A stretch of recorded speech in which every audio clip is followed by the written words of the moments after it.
My mom traded me at the fence for $10 in a hit of crack cocaine.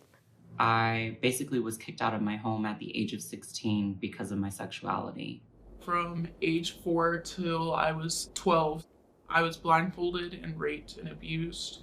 We need to be comfortable with being uncomfortable, right? No one wants to talk about trafficking. I think as humans, we don't want to face the fact that humans are flawed and we do bad, evil things, right? But if we don't talk about those horrible, evil things, then how are we going to address them?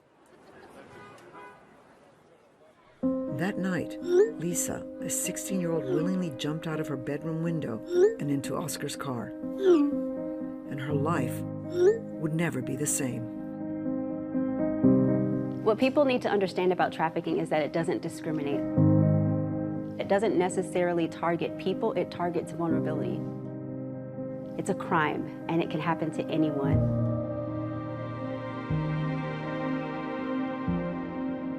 This is modern-day slavery, known as the life. So you want to go more that way?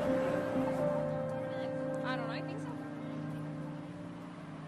Sex trafficking is exploitation, stealing a person's freedom and part of their soul for profit. And most trafficking is not smuggling or kidnapping. It's online, or behind closed doors in massage parlors, men's clubs, hotels, truck stops, even business conventions. And most sex trafficking is domestic. 83% of those trafficked in the U.S. are American citizens. We found the crisis is at an epidemic status. Despite many organizations fighting to eradicate sex trafficking, the demand for supply is still on the rise. Buyers of humans are far more robust and harder to prosecute. Law enforcement agencies continue to fight this war every day, but often they seem to be losing the battle. I was trafficked from 15 to 17. I was taken for 2 years and tortured for 2 years. 4 years ago, my daughter was trafficked, but she didn't make it. She was murdered. She was only 18 years old. And then he said, if you tell anybody, I will hurt your family, your mother and your sister. And so I went to a friend's place and I went online to a gay chat site and I found support from a man, and he picked me up and brought me to Houston, where he introduced me to the idea of massage therapy.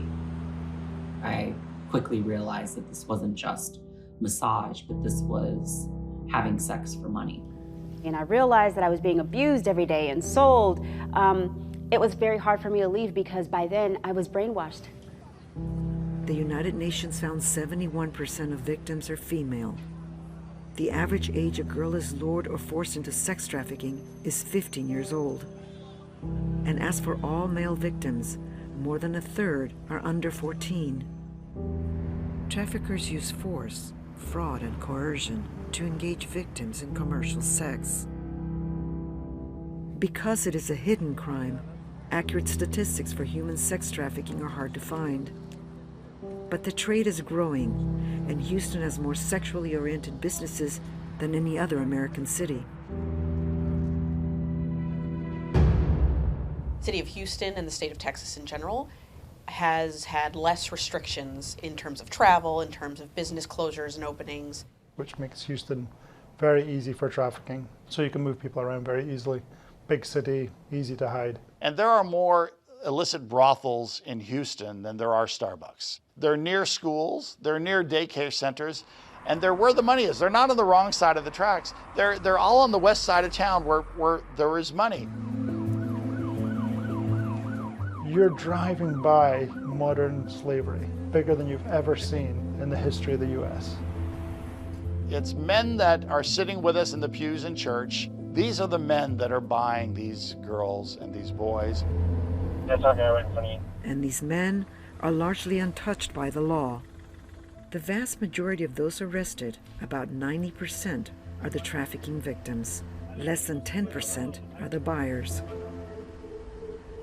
Buyers, especially, we call them high-frequency buyers, which are those buyers that are responsible for 70% of commercial sexual transactions.